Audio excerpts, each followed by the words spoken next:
Hello मेरे प्यारे प्यारे बच्चों, कैसे हैं आप सभी। आई होप आप सभी अच्छे होंगे। मैं कारवा गुरु आपका आपके यूट्यूब चैनल पर स्वागत करता हूं। हम पढ़ रहे हैं class 10 ICSE board ML Agarwal mathematics chapter first हमने कंप्लीट कर लिया है।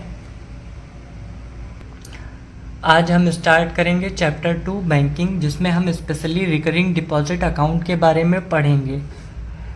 तो होता क्या है recurring deposit account. Recurring deposit account जैसा हमने अपने घरों में आरडी शब्द सुन रखा है कि हमने आरडी 500 रुपये का ओपन कर रखा है या 1000 रुपीज़ का ओपन कर रखा है, तो सेम वैसा ही है। रिकरिंग डिपॉजिट अकाउंट में पर मंथ हमें जैसे फिक्स टाइमिंग के लिए हमने आरडी ओपन किया, 5 ईयर टाइमिंग के लिए हमने आरडी ओपन किया और 500 रुपीज़ का ओपन किया, तो हमें पर मंथ 500 रुपीज़ बैंक में जमा करने रहेंगे। अब यहाँ पर जो 500 फिक्स्ड अमाउंट है इसे मंथली डिपॉजिट कहेंगे। क्यों? क्योंकि हम इसे हर महीने जमा कर रहे हैं। तो आई होप कि आपको मंथली डिपॉजिट समझ में आया होगा।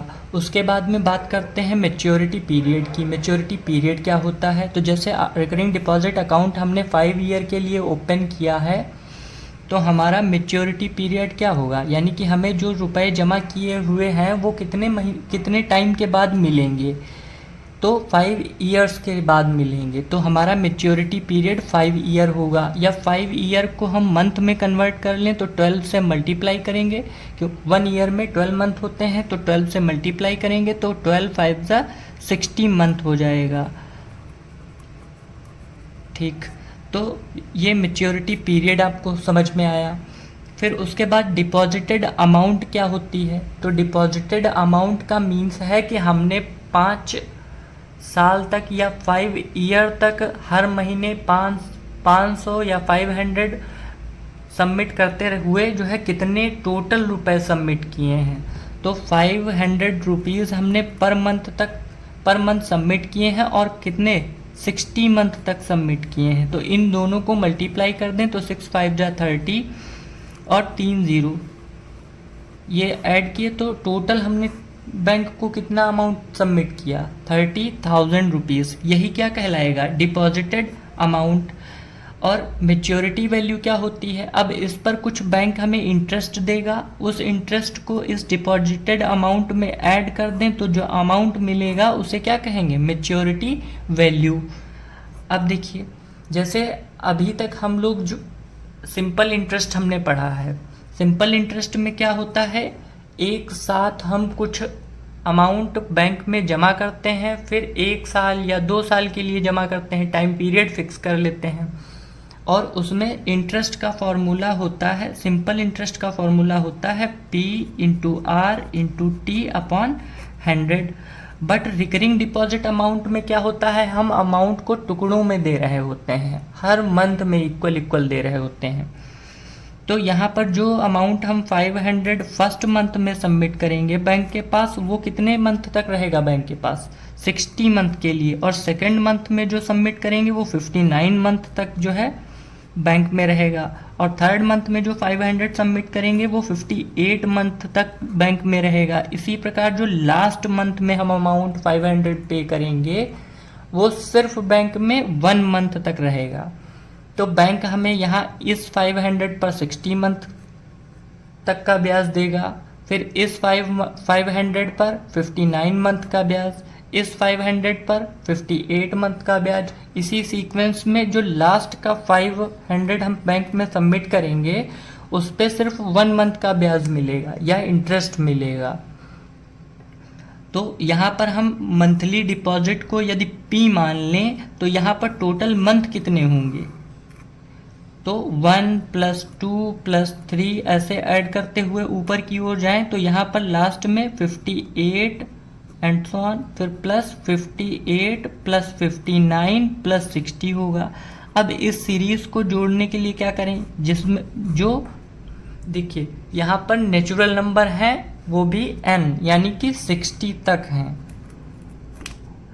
तो सम ऑफ 60 नेचुरल नंबर्स का सम कितना होगा, सम ऑफ 60 नेचुरल नंबर ये इक्वल्स टू होगा n इंटू एन प्लस 1/2। और अगर इसे हम ईयर में ये हमें टोटल मंथ पता चल गए कि कितने होंगे, 60 प्लस 59 प्लस 58, ऐसे करके हमें टोटल मंथ पता चल जाएंगे। फिर इसे अगर ईयर में कन्वर्ट करना हो तो 12 से मल्टीप्लाई करेंगे। तो ये हमारा टोटल टाइम आया है इन रिकरिंग डिपॉजिट अकाउंट।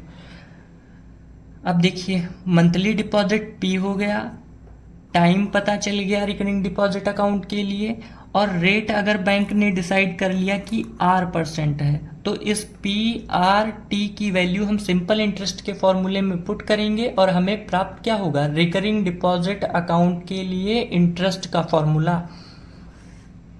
तो interest for recurring deposit account क्या होगा,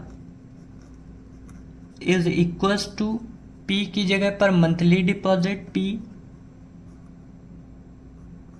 इंटू रेट की जगह पर यहाँ पर भी एक फिक्स्ड रेट रहेगा, और टाइम की जगह पर क्या पुट करना रहेगा, n into n plus 1/2 into 12। और यहाँ पर डिनोमिनेटर में 100 था तो यहाँ पर भी 100 रहेगा। इस प्रकार इंटरेस्ट का फॉर्मूला हमें ये मिला। अब बात करते हैं हम कि हमारा डिपॉजिटेड अमाउंट क्या होगा। आखिर हमने बैंक में 5 साल तक 500 करके कितना अमाउंट सबमिट कर दिया। तो डिपॉजिटेड अमाउंट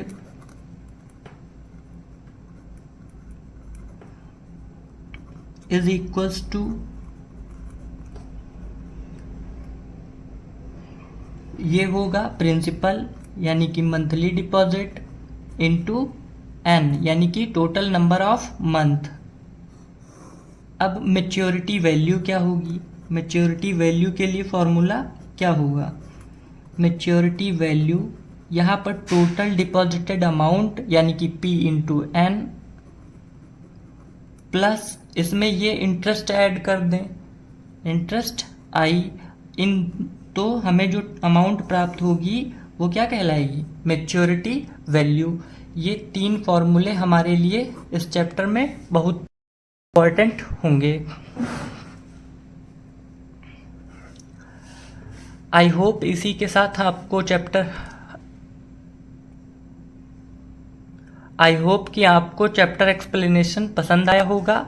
यदि आपको चैप्टर एक्सप्लेनेशन पसंद आया है तो चैनल को लाइक, शेयर और सब्सक्राइब करें। साथ ही अपने दोस्तों को भेजना ना भूलें। धन्यवाद।